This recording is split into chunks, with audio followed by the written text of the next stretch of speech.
Venn diagram is like an extension of a group of sets because it interprets the relationship between sets geometrically. So the key points to note about Venn diagram are as follows. A rectangle is the universal set. Instead of using a curly bracket, rectangles are used to represent universal set, just like this, where U stands for universal set. Cycles represent subsets. So if P is a set of well-defined objects, then P can be represented like this. Cycles that overlap show intersection. Cycles that overlap show intersection. P intersection Q, for example.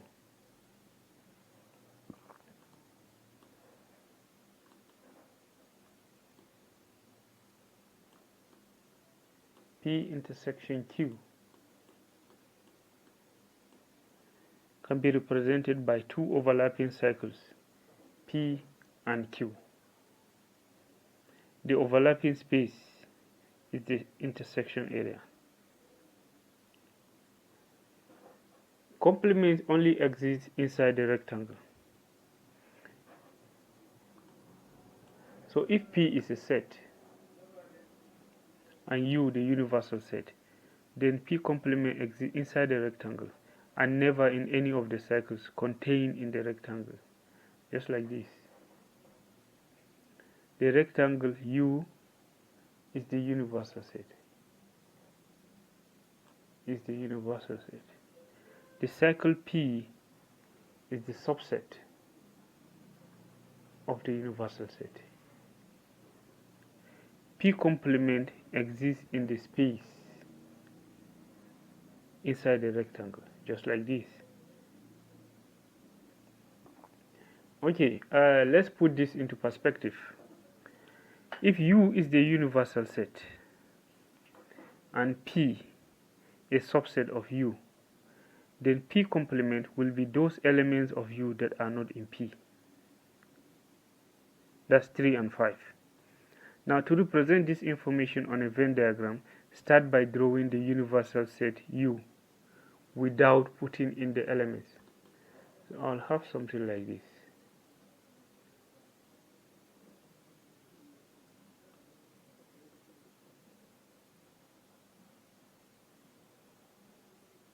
Okay, I'll have to leave some space here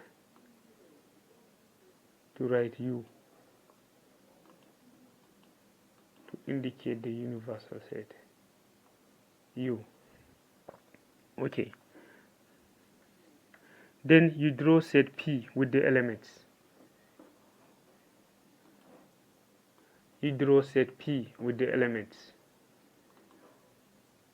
We have a big cycle here. What are the elements of set P? We have 1, 2, 4, 6, and 7.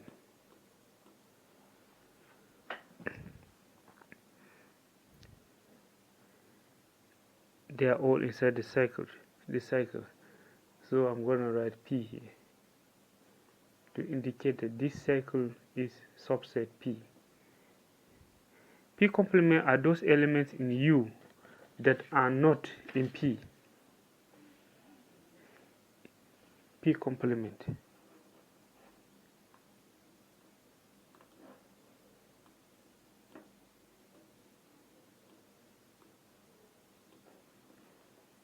There are elements that are in U, the universal set, but are not in P.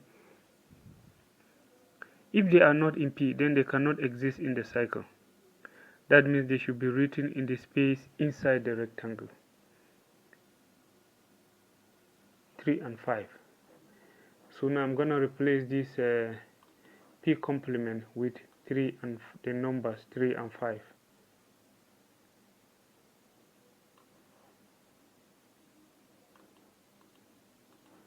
This is P complement here. So we have 3 and 5.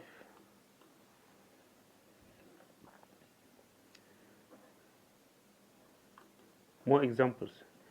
In a class containing 32 students, a student can either do government or history or both.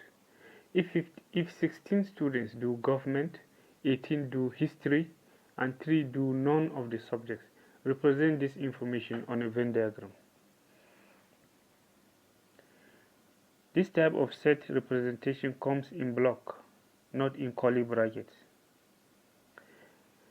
The total number of students in the class is 32.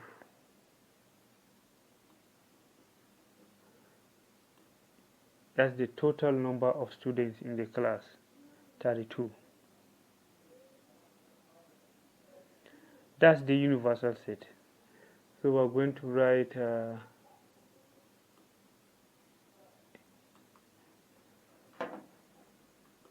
my bad.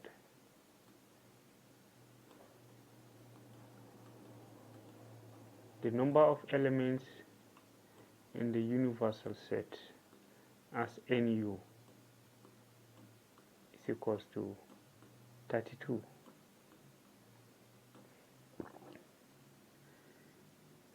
Sixteen students take government as a course. 16 students, this. 16 students take government as a course.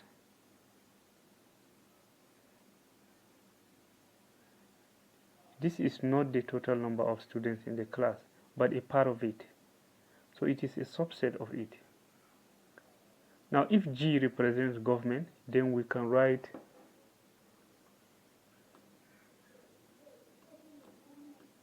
NG as the number of elements in set G equals to 16.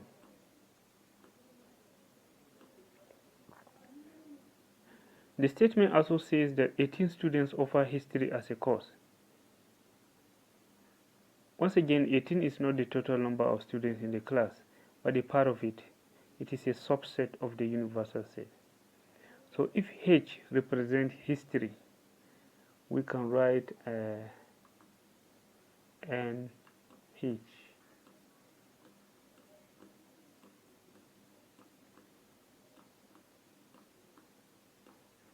is 18.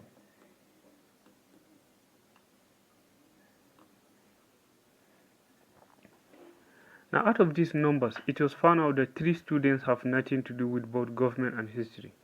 They failed government and history. So if so, 3 is the complement. So we can write N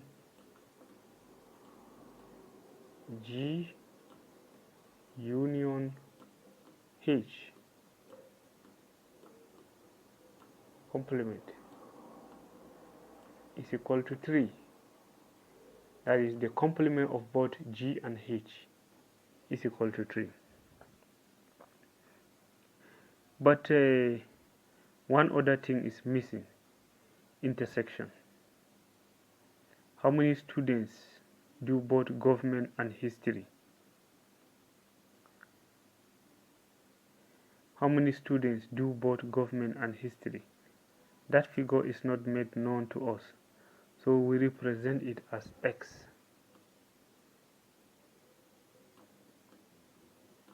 G intersection H. The students that do both government and history, X. Now all our data is intact. The next thing is to draw the Venn diagram. We start by drawing the universal set U. So I'm going to put it on this side here. Okay. This is U.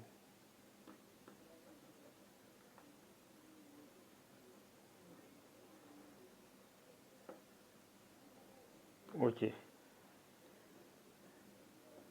Then we drew G and H. That is government history.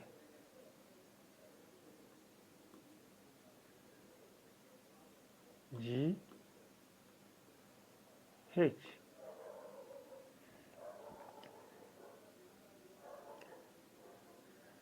The number of students that take both government and history can be indicated at the point of overlap. This is the intersection point. The number is not known, so we write X.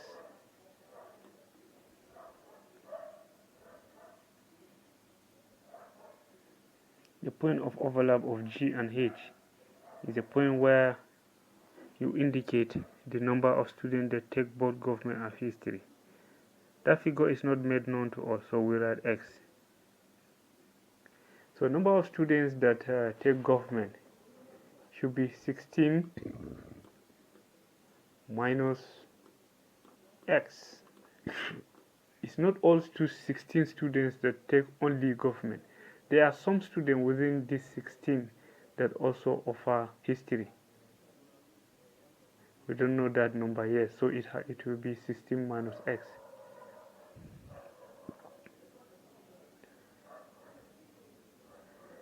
The same thing with history.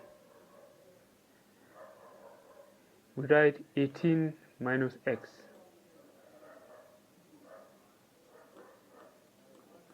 Why do we write 18 minus X?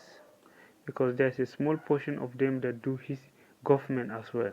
That value is unknown, so it remains at X as X. That's that. You now have your complete Venn diagram.